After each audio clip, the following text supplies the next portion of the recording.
The Trials of Baal. On the poisoned world of Baal Secundus, survival is not a right. It is a battle fought with every breath, every heartbeat, every ragged step across its irradiated wastes. The tribes who dwell there are not farmers, nor scholars, nor artisans. They are scavengers, hunters, and survivors, their bodies twisted by centuries of fallout, their minds hardened by endless struggle.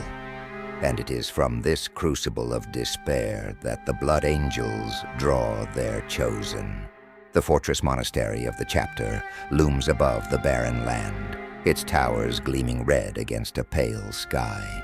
To the starving tribesmen below, it is both a beacon of hope and a judgment. Each year, the chaplains descend. They do not ask.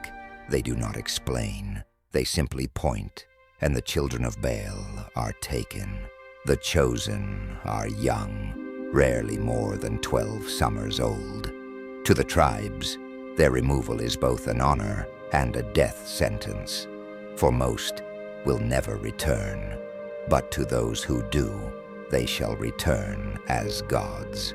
The journey to the fortress is silent. The aspirants are brought before vast statues of their Primarch, the angel Sanguinius, his marble wings outstretched as if to shield them from the horrors of the world. Yet the eyes of the chaplains tell them the truth. They are not being shielded. They are being judged. Here begins the first trial, the blooding. One by one, the aspirants are led into the hall of chalices. At its heart rests a vessel older than living memory. It is said to hold the very blood of Sanguinius, preserved since the days of the Great Crusade. The cup is offered. Each youth must drink. The blooding is only the beginning. The blood is not wine. It is transformation.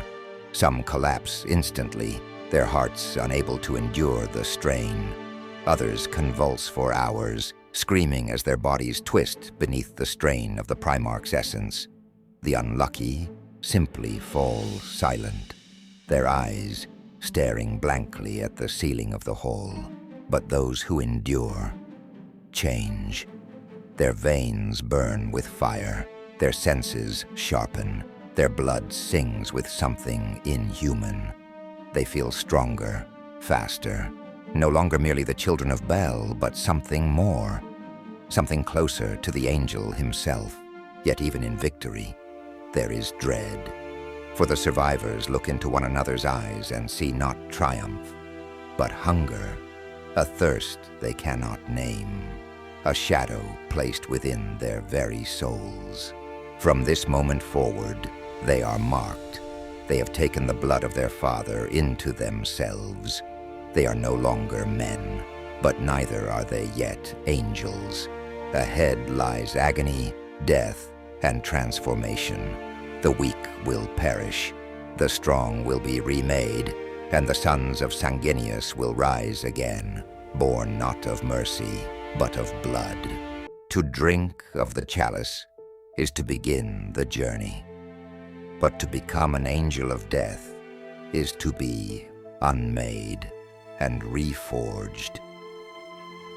What follows the blooding is not glory nor triumph, but a slow crucifixion of flesh, bone, and spirit. For the path of a blood angel is paved in pain. The survivors of the first trial are carried to the vaults of the fortress monastery, where the apothecaries wait. Cloaked in crimson, their gauntleted hands hold the sacred tools of biogenesis. It is here that the initiates are broken down and remade, organ by organ, cell by cell. The transformation begins with the secondary heart. Implanted within the rib cage, it doubles the initiate's endurance. His chest splits with fire as the muscle fuses with his own, beating in terrible unison with the heart of his birth.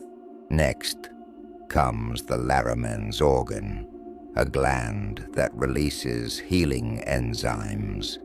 Wounds close in seconds, blood hardens into a living seal. Yet the pain is unbearable, for the body wars against this intruder. Some aspirants die upon the table, their veins bursting under the chemical flood. Then the catalepsian node, robbing them of sleep.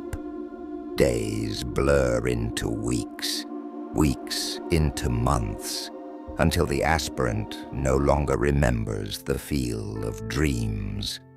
Instead, he learns to rest in fractured moments, his mind never truly at peace. The organs continue. The homophagia, allowing them to devour flesh and gain memories from the dead. The preomnor, protecting them from toxins.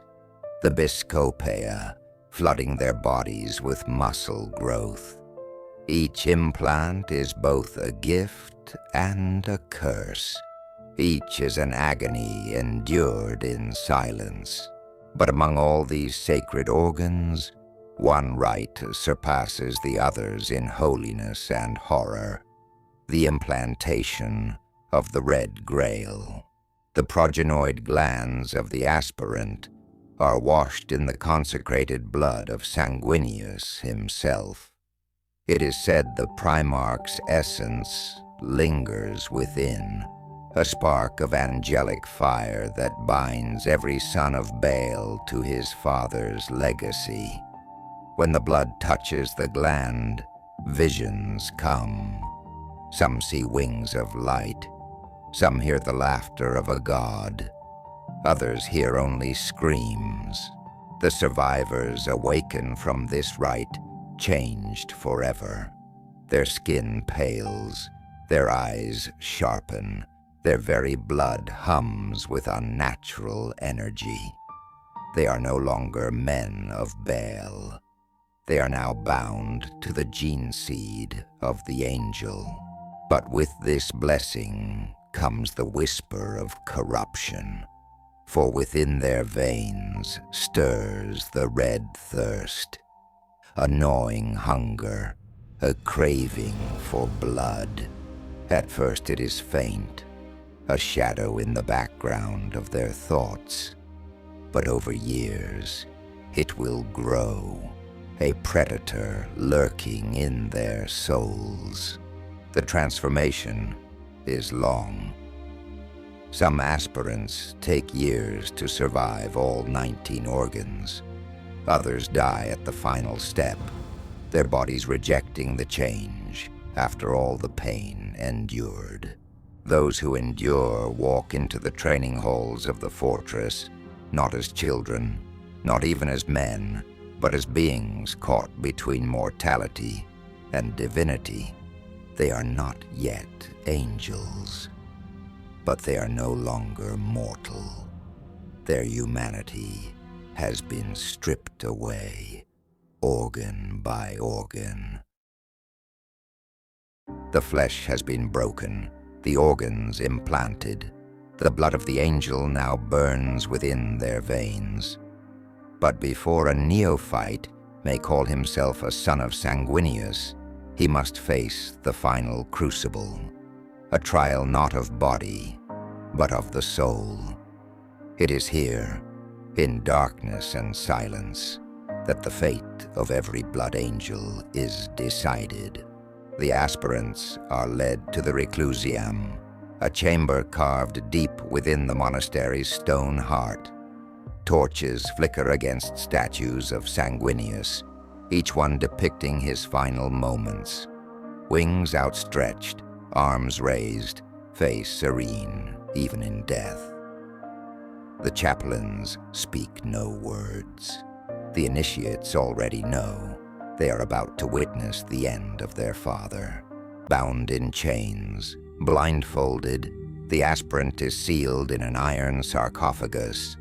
From here there is no escape, no sound but the slow beat of his own twin hearts. And then the visions begin. The trial of angels is not born of artifice. It is born of the gene seed itself.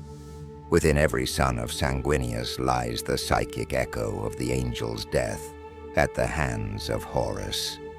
In this chamber, that echo is unleashed. The neophyte feels his wings break. He feels the bones of his chest shatter beneath the arch-traitor's blows. He hears Horus's laughter. He sees the emperor's sorrow. He relives the moment of betrayal, not as a witness, but as Sanguinius himself. Some aspirants endure seconds before their minds collapse. Their screams echo through the vault, their bodies convulsing until death grants them release. Others endure hours before madness consumes them, their eyes rolling with visions of endless war. But a rare few survive. They endure the breaking of the angel's body, the final breath of their Primarch, and rise again. These survivors emerge from the sarcophagus with hollow eyes and bloodied lips, their voices shaking as if they have truly lived and died with Sanguinius. From that moment, they are bound forever to his memory. Every battle they fight, every foe they strike down, is done in honor of the vision that seared itself into their soul. They are no longer aspirants, they are blood angels. But the trial leaves a scar, for though they survive, they carry within them the seed of madness, the black rage. At any moment, on any battlefield, the memory of Sanguinius's death may resurface. When it does, the warrior falls into uncontrollable fury, consumed by visions of the angel's final stand. These cursed brethren are gathered into the death company, doomed to die in battle, believing themselves to be Sanguinius himself. Thus every blood angel walks the razor's edge between nobility and damnation. They are warriors of unmatched grace and beauty, yet haunted by the certainty that one day their mind will betray them. To become a blood angel is to be reborn through blood, fire, and vision. It is to see one's father die, and to know that death awaits you in the same shadow. They are angels, yes, but angels forever mourning the day their wings were broken.